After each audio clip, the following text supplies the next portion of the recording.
Hi, today I'm for the Oppo A1 and I'll show you how to add the remove home screen widgets on this device.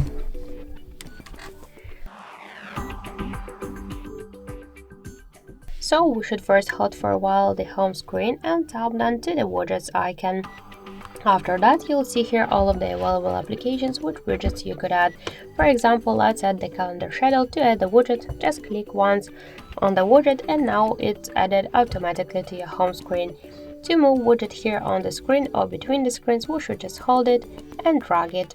As you can see, that's so simple. To resize it, hold it for a while and after that you could make it bigger or smaller.